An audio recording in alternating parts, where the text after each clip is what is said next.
On this episode of the Bronze Metalist podcast, we talk about Reign of the Anticrust by Pizza Death.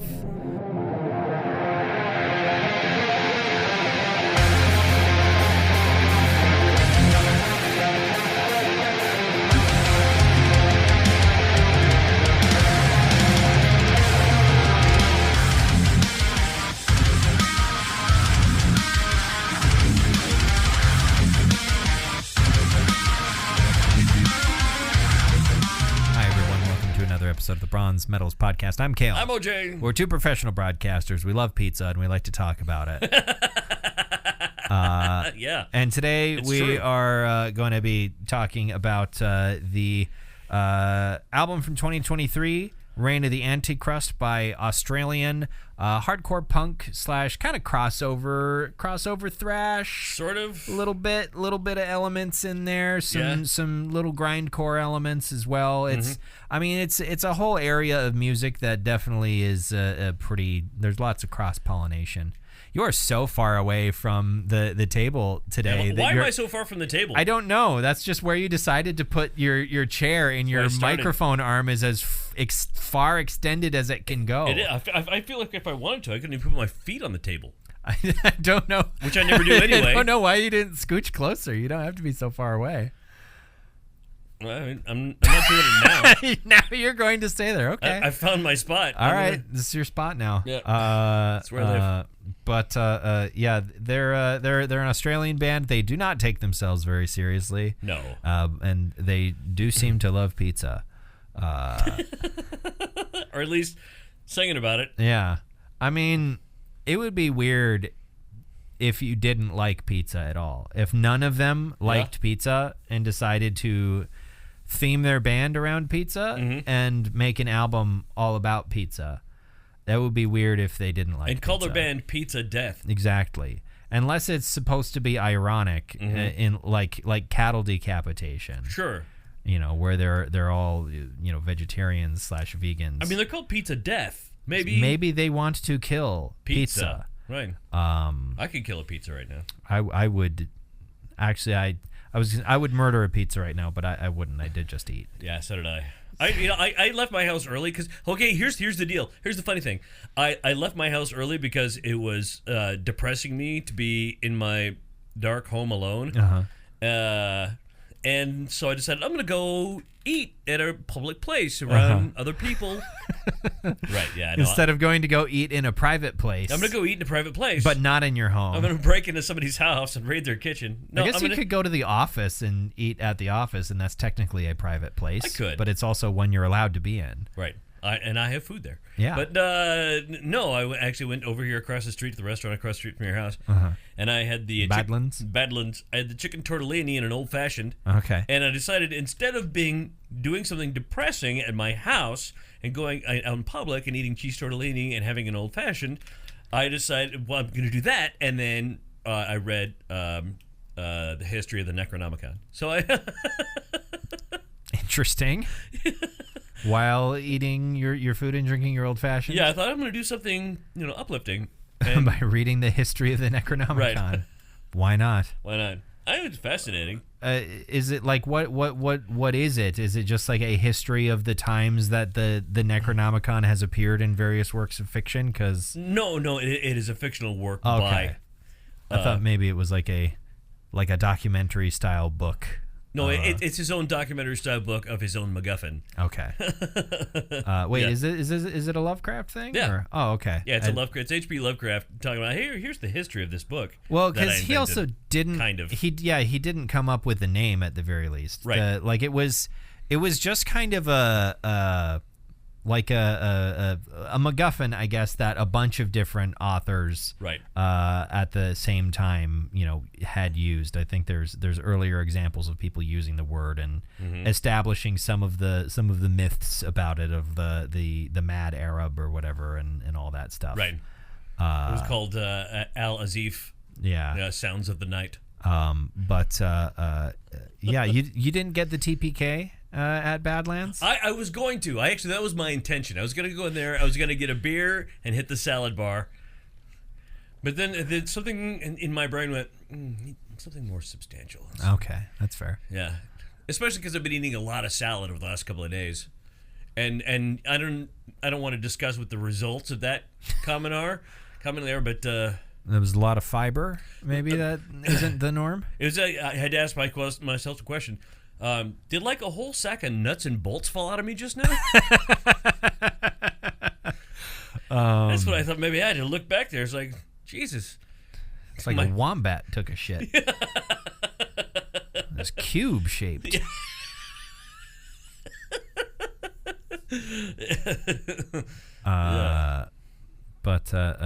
Yeah. Hey, in Death Stranding 2, you can rescue some wombats. Can you really? Yeah, part of the like one of the many side objectives is that there's all kinds of different Australian wildlife that you can rescue and bring back to an animal sanctuary. But you don't just spend the game in Australia. You travel the world, right? No.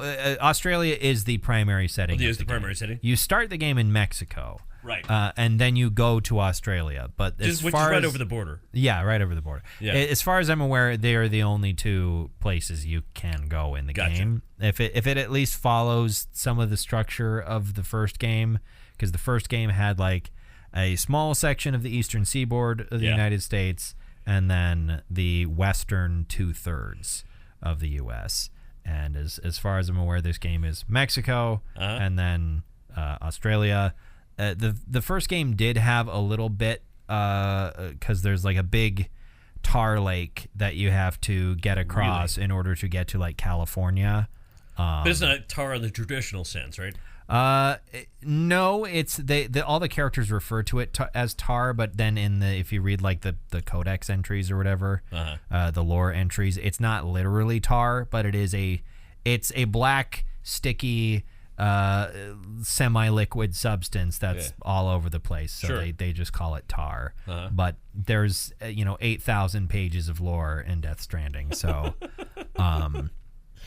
But you go from Mexico, and part of the phenomenon that are occurring is for some reason when you link up, part of the byproduct of you linking up all of America in the first game in the chiral network, like North America, is because fuck the Canadians. Canada. There's absolutely nothing about Canada. In the first game. I don't know if there's much mention of Mexico or anywhere outside of the U.S. in the first game, but the second game introduces Mexico and some extra stuff about stuff that's been happening with Mexico for a little bit. But part of a byproduct of all of what you did in the first game is that this like big, what they call a plate gate appears in southern Mexico, and you can cross through it, and it takes you to Australia. And like a land bridge. But it's like a teleport. It's just a Stargate. It's like a Stargate. Yeah. Like you transport through some extra dimensional space, and you end up in Australia. They apparently, like, your goal in the second game is to link up all of Australia, with the anticipation that doing so is going to create another plate gate. And then you can use that one to go to another continent and, eventually link up the whole world. Excellent. Are you going to jump into my lap or not, Kat? No. Oh, okay. Now, I was worried. I was like, when have I ever jumped into your lap? No, she's just sitting there with her paw up on my leg. Yeah. And her face is just like, just make up your goddamn mind. But that's the goal is that you're going to link up all the places in Australia and bring it on the chiral network. Cool. And then another magical gate will appear. But on the way, there's 8 trillion different things to do. Okay. And one of those things is rescuing animals. And I definitely haven't accidentally ran any of them over. Oh, no. That's never once happened. I've never accidentally run over a wallaby or a wombat that ran out in front of my truck in the middle of the night. That's never happened once. I've done that in real life. You weren't even in Australia. Right, no, I was here. But yeah, and there's like tranquilizer guns that For the most part in the game, you're going to be using on humans to just incapacitate them and knock them out. Because you don't want to kill them because that's a problem. There's a whole thing in the lore about why killing people is extra bad in the world of Death Stranding. I did. Yeah, in real life it's fine. Yeah, in real life it's fine. I did accidentally kill one combatant because you do. There's a prepper in his shelter called the Pizza Chef. And there's appropriate for today, and it's in Australia. But there's a little bit more going on with him that you discover later. But when you first meet him, there's like some weird stuff where with his orders, there's like guns in the boxes in addition to the pizzas for some reason. And it's not explained why that is, but he sends you this code that you can type in, or not type in, but like, you know, a combo code that you can hold on your controller when you've got like one of your guns selected.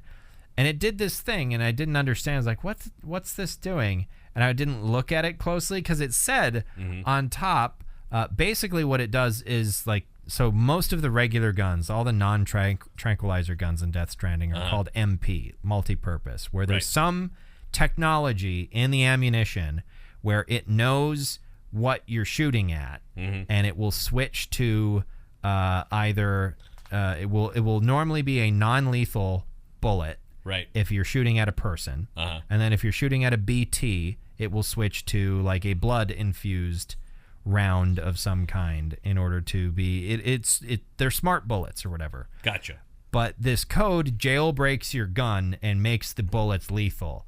And I didn't know that. And I got, like, it was several hours later, and I needed to sneak into this camp, and I shot this one guy, and he flopped over, and then Doll Man, who's a ghost inside of a doll. You carry around a haunted Mexican doll everywhere with you.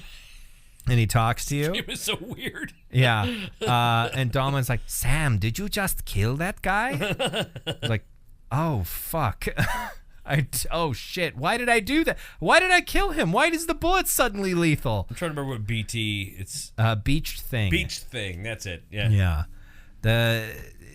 Trying to explain what the fuck is going on in Death Stranding would take too long. Like, Warhammer is dense, but ultimately it can be boiled down to big spacemen fight each other. Right. It's not complicated, really, at the end of the day. Yeah. Death Stranding, on the other hand, is there's a lot going on. There's so many layers, and there's weird symbolism and hands and rope and bridges and. Building and fossils and there's tar and fucking George Miller is in the game.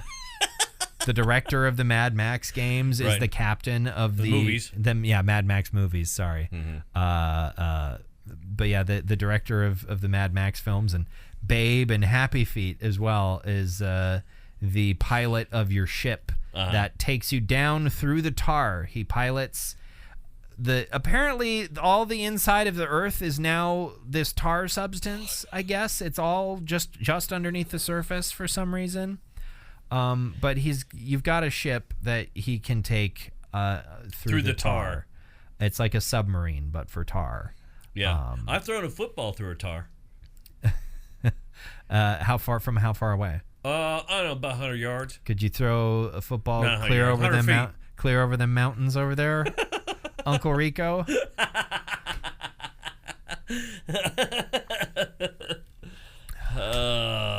been a very long time since I've watched Napoleon Dynamite. Yeah, very long time. You know, it's funny. I showed it to my second wife before we got married. Yeah. And she watched it, and she's from a small Canadian town. Yeah. And she didn't get it at all. She's like, I don't understand. Why are all of these people so weird? I'm like, really? You're a small Manitoba town. Are people in Manitoba normal or something? Because I've been to your hometown. I feel like that's... Yeah. it's Napoleon Dynamite definitely does feel like a very well, and especially like, I mean, I wasn't in high school at the time Napoleon Dynamite came out by any means. Were you live? Yeah, I was. But I was quite young. But like, even so, you know, the experience of like small town high schools and stuff, and the like, the FFA convention that they go to and everything, like, yeah, it's just it feels accurate, but in a funny, it's like Scrubs, right? Right. Where obviously it is a comedy and there's lots of extremely, you know, heightened and elevated. Napoleon Dynamite is much drier, but like, it's that same sort of thing of like, yeah, you know, it's a joke, but also it is like that. Yeah, I don't remember how old I was when we watched it, but I absolutely lost my shit. The scene where the bus is sitting there waiting and the farmer kills his cow with a shotgun and all the kids scream. I thought that was the funniest fucking thing ever. Because I'm a little psychopath, I guess. I think most of my family thought it was pretty goddamn hilarious too. Sure. I think we were all cracking up pretty. Like, it was one of the most significant, like, actual laugh out loud moments of the movie. Because again, it's so dry. Right. It is still funny to me that the scene they added to the DVD release where Kip gets married. Yeah. Cost more to film than the entire rest of the movie. Well, because they had to throw a wedding. Weddings are expensive, you know. Yeah. Well, they had made it was after they'd made a bunch of money, and so they're like, we're gonna film another scene, and the budget's going to be higher than the entire original film. And then they're gonna put it in. Yeah. They put it onto the end. I think it's an after credit scene. Yeah. Of Kip and LaFonda getting married. You know, it's funny. I have a friend who's a TV meteorologist in New Orleans. She has an OTA dog that OTA? Yeah, older than average. Oh, okay. Yeah, kind of blind, kind of deaf, missing some teeth, but she still feeds it the same way because the dog's name is Tina. Hey, Tina, you fat lard. Come get your dinner. This is Amber, I imagine? Yes, this is Amber. Okay, yeah, I can see Amber doing that. Yeah. She almost gave me a fucking heart attack one morning. Yeah. I think I've told you this story before, but it was when I was working part-time, and I came in pretty early in the morning on a weekend one time, and for some reason she was at the station. Yeah. I don't know why she was even there, but for some reason she used to do a show. She used to do a voice track show. That's true. But yeah, she was like at the printer for something, and I came in through the back up the stairs, and I, walk in, not looking, not expecting there to be a person right there. Don't notice her until she goes, "Hey, Kale," and I jumped out of my fucking skin. It's like, "Hi, Amber." What the fuck? I went down for her wedding in Vegas, and it was me, and again, bringing up my second wife. We went down there, and the plan was that me and Amber and Roberta and our friend Beth were all going to do Slotzilla together. And because that was like part of the thing. Hey, when you come down, it's a destination wedding. I know that's a total asshole thing to do, is to make you fly down to another town that's a resort town so you can come to my fucking wedding. And she said, but we're going to do Slotzilla when you're here. And we're like, yeah. You know what Slotzilla is, right? No. It's a what do you call it when you're on a wire and you're holding on like a zip line? Zip line. It's a zip line all the way down Fremont Street. Oh. Yeah, all the way down the street. And I've done that. I don't think I went all the way down the street, but I've done a segment of it. Oh, I didn't think it was available to do a segment of it. You have to start at a certain place, and there's a start and a finish. I know I went on a zip line on Fremont Street. Maybe it was a smaller one. This one starts way at the top of the lights that go over the top of it. Okay, I don't remember us being particularly high. It was like everything was on. I think it was underneath the awning of Fremont. Yeah. Is the one that I did. Yeah. Okay. I mean, the awning is hundreds of feet in the air. Sure. I don't know. I had some edibles, some substances before I did that. It's not really long. I mean, maybe you think, I just did a segment. You probably did the whole thing if you did it. I don't know. Anyway, Amber bailed on us. So it was just me and Roberta and Beth, and it was fun. Have you seen the pictures of it? I think I have. I believe you showed me. Yeah, the picture of me going, ah, and Roberta going, wee, and Beth going, ah! It was great. That seems to track. Yeah. Yeah. Amber's a hoot. But yeah. So yeah. I cannot.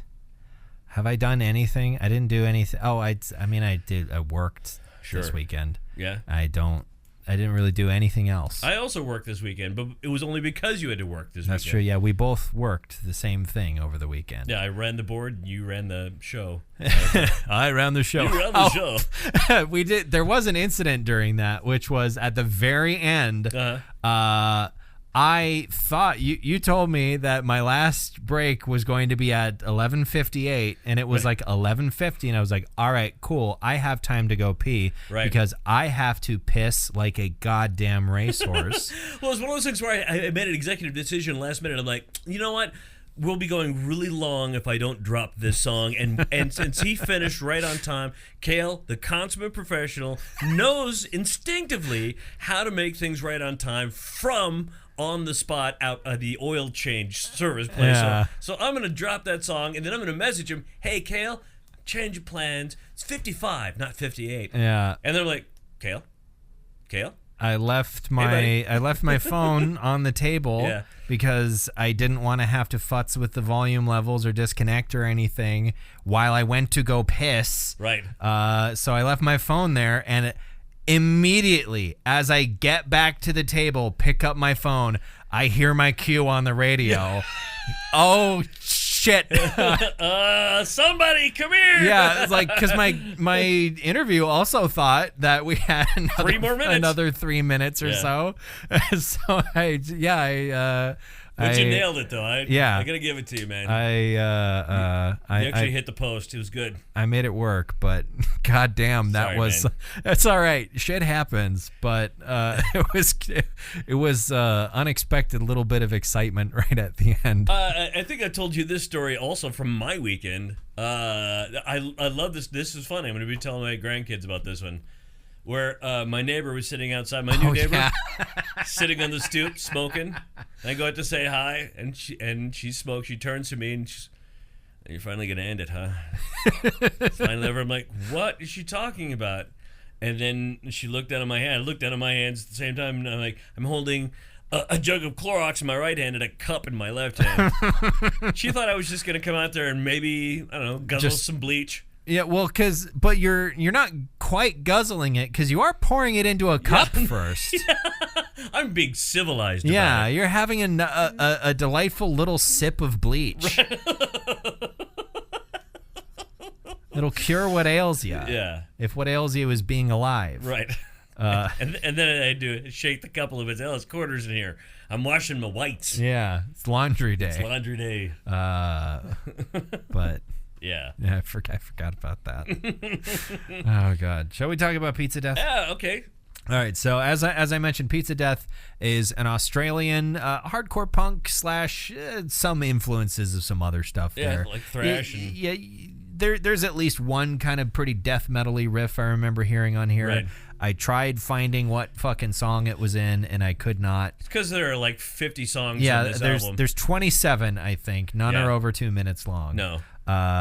So there's also definitely a grindcore influence there, to be sure. And there's some grindcore beats in here occasionally. Yeah. Blast beats and whatnot. But they are they are a fun kind of, I guess, kind of a novelty band, on the order of like a Mac Sabbath or some such, or they know. Cannabis Corpse. Yeah.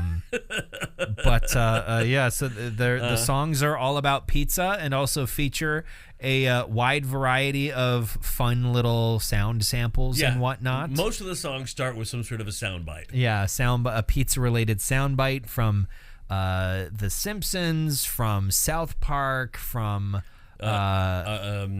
What's the movie? The Nakatomi Tower.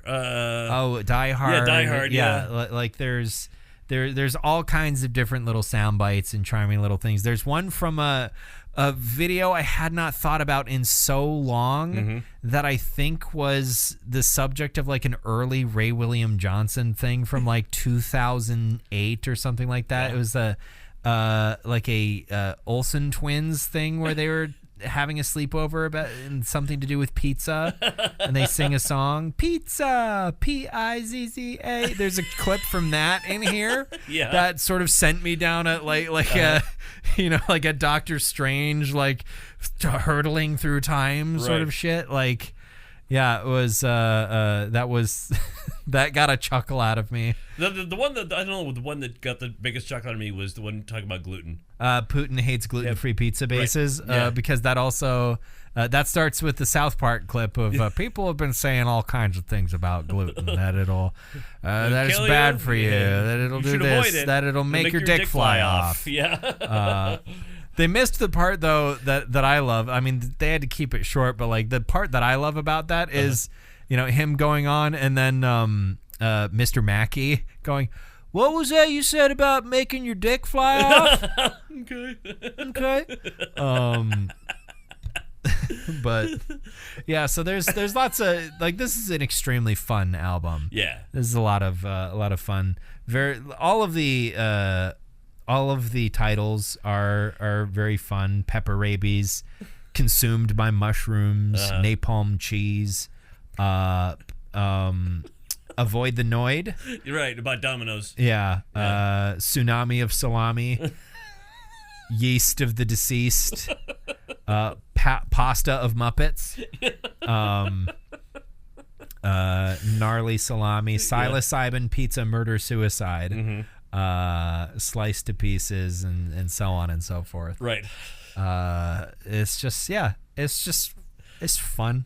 Yeah. It's a fun album. That's all it is. It's fun. This was made fun. for. How on earth did this come onto your radar? It was one of those rabbit hole situations, and I ended up what are the weirdest? But I can't remember when this led to this, and what are the weirdest rock albums of all time? I think Frizzle Fry was on there. I don't know what about Frizzle Fry. That would be the debut Primus album. Oh, okay. And sure. And then this was on there, and I'm like, I want to listen. You know what? I hadn't thought I want to listen to next week. I should make Kale listen to this. Pizza Death. Yeah. I am still a little sad that this isn't a specifically death-themed parody album where they took a bunch of songs by Death and made them about pizza. I am still a little disappointed by that. In the style of Jimmy Buffett. That's right. In the style of Jimmy Buffett. Yeah. I thought the Jimmy Buffett thing was about Parrot. Yeah. King Parrot. There we go. It's King Diamond songs. Yeah. King Diamond songs in the style of Jimmy Buffett. This was a callback. Speaking, a real quick digression. Something that made me smile in the prep today at work. Was in the similar vein of like country sort of artists that have their own themed places. It made me happy to see that apparently, according to TripAdvisor, Dollywood is the best like theme park or entertainment park in the country. That made me happy. Like better than Disney. Disney was number 2 after Dollywood.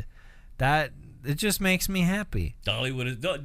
I'd say Dollywood is awesome, but I think it's more because Dolly Parton. Awesome. Yeah, Dolly Parton is just awesome. I saw a video clip of her. It was like yesterday, talking about how people are talking about how they're spending thousands of dollars to look like Dolly Parton. I wish I'd have known that before I spent millions of dollars to look like Dolly Parton. She's just a treasure. Yeah, that woman. She is. She's great. I would, if I find myself in Tennessee, I will absolutely go to Dollywood. 100%. I've been to the Discount Dollywood. What's the Discount Dollywood? Silver Dollar City. So where's Silver Dollar City? It's in Missouri. It's not far from. Oh, is it in Branson? Not far from Branson. Okay, it's near Branson. It sounded like a Branson thing. Yeah. I've been there. Been there a couple of times. Okay, and I've seen the Shepherd on the Hill, Shepherd's Hill, or something like that. There's this musical theater thing. It's kind of like the Medora musical. Okay, only but. Not as fun. But, not as fun as the Medora musical. Right. But which I didn't get to go to this year. Anyway. I haven't seen. I don't think I've seen the Medora musical since I was probably like 15. Really? Maybe. It's been a long time. I got drugged to it. I got drugged to it. You got drugged at it. I got drugged at it. You got roofied at the Medora musical. That needs to be a bumper sticker. I got roofied at the Medora musical, and all I got was this shirt. And pregnant. No, I went to the Medora musical like as an adult. I've been twice as an adult. Okay. The first time as an adult, I went there like, we got to do all the stuff, and we did all the stuff, and we played golf and went to the musical, and we went to the Pitchfork Fondue. Yeah. And I remember the Pitchfork Fondue from when I was a kid. Let's do it again. Deep fried steaks where they pull them out of a barrel of boiling oil and put it on your plate, and then I put the steak in my mouth and I went, oh my God, this is terrible. Yeah, well, because they have to make so goddamn many of them. This is ruined. This is over well done. Yeah, they're. I don't remember it being particularly good last time I went either. Yeah, no. But I mean, golfing at Bully Pulpit's always good. Oh, that's a great time. It's not cheap. I mean, it's a great time. It's not cheap, but it's also genuinely like one of the best golf courses in the United States. Yeah. Like I was almost a little shocked to see that sometime this year. I think there's something that's like Bully Pulpit, on lists of like top however many golf courses in the country, and I was like, I mean, it's a fucking nice golf course, but really, is that good? Yeah. And it is a gorgeous and very good golf course. I almost nailed a drink cart girl with the world's worst slice when I went golfing there. She was, for so many other people, she would have been perfectly safe.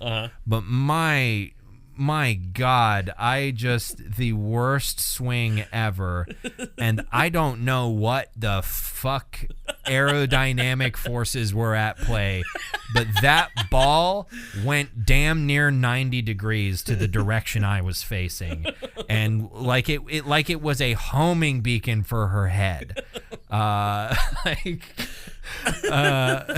It was death by dog leg. Yeah, holy shit!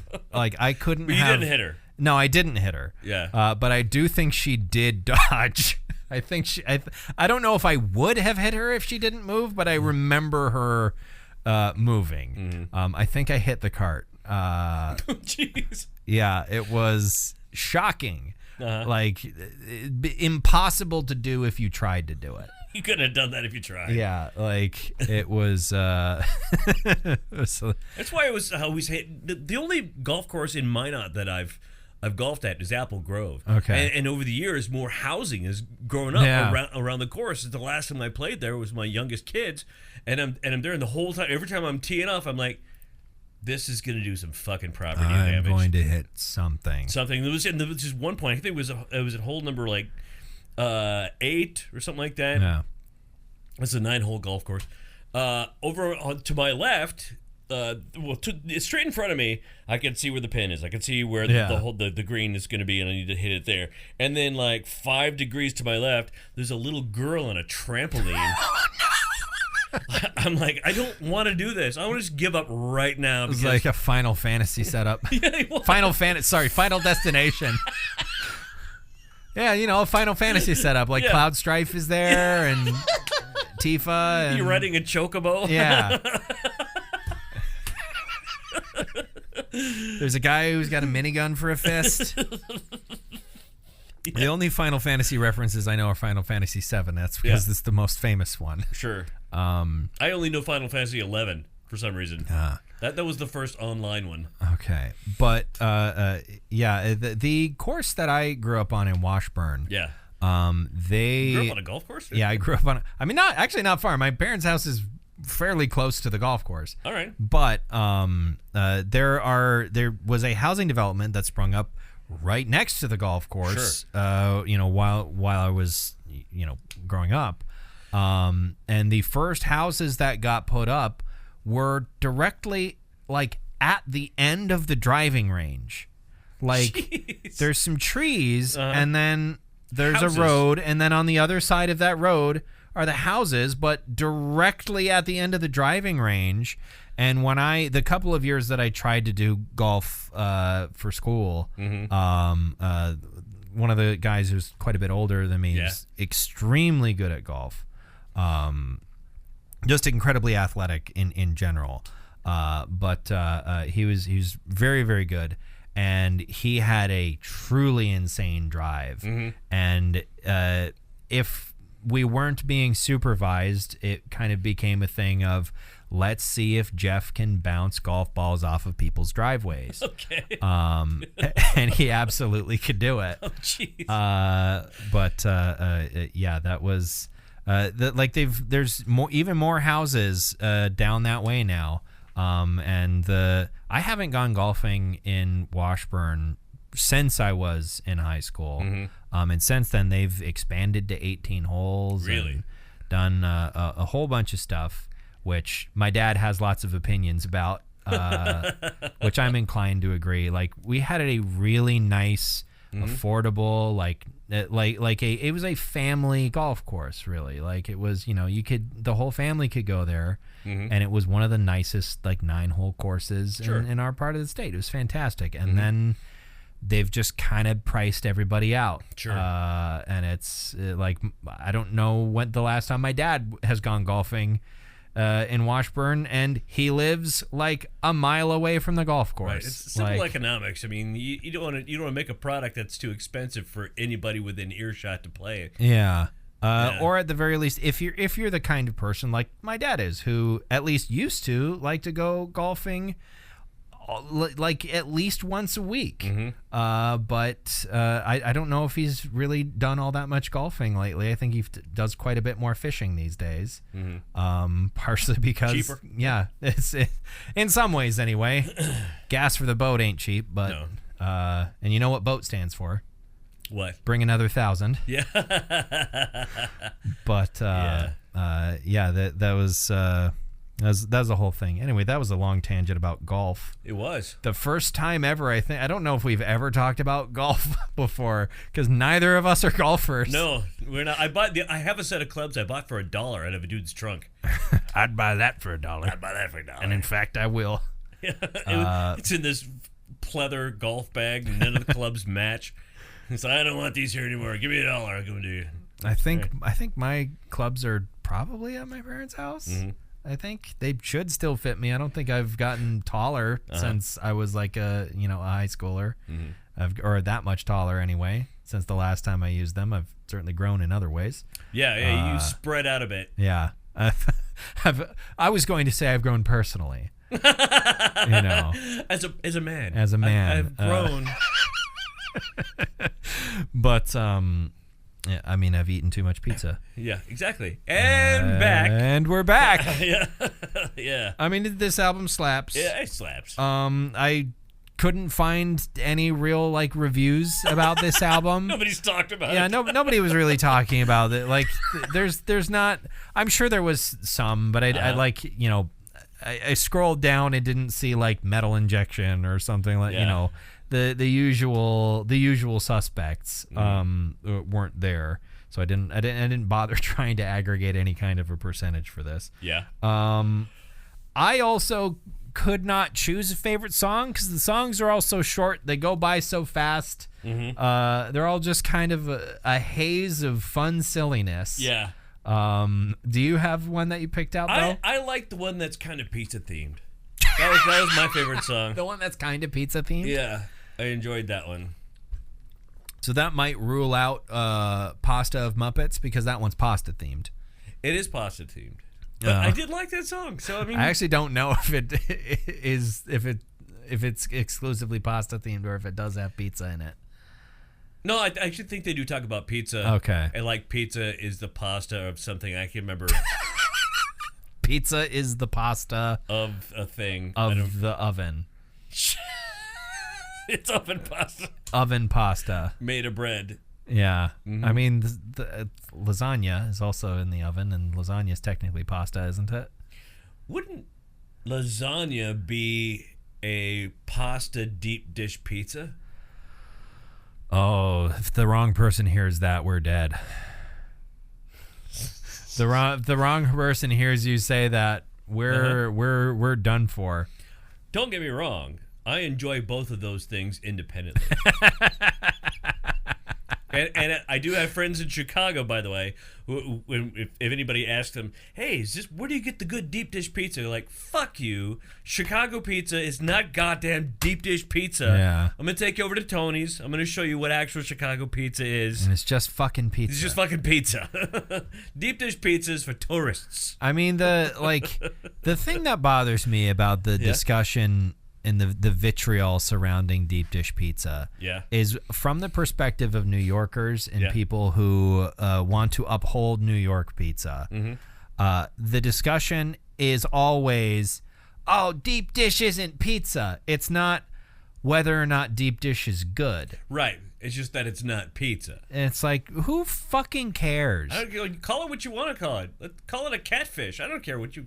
It's good. It's got 1 trillion grams of carbohydrates and a shitload of cheese. And a shitload of meat. I'm going to enjoy it. Yeah. Okay, don't call it pizza. I don't care. I don't fucking care.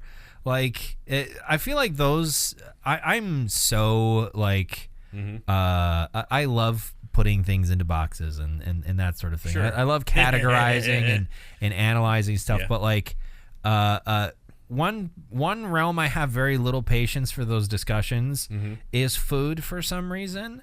Partially, anytime I'm in a conversation and the topic changes to, is cereal a soup? I have no fucking patience for that. I'm just like, do we have to, is a hot dog a sandwich? I don't fucking care. By the way, is cereal a soup? It's not, it's a stew. Okay. Yeah, I those discussions. I don't know why they make me angry. Just because it's like, I don't want to do this. I don't want to have this discussion because people are going to get. It just feels I don't know. Here we go. Let me give you a catch-all. When somebody says, "Is the blank a blank?" Say no. It's a suppository. Shove it up your ass. I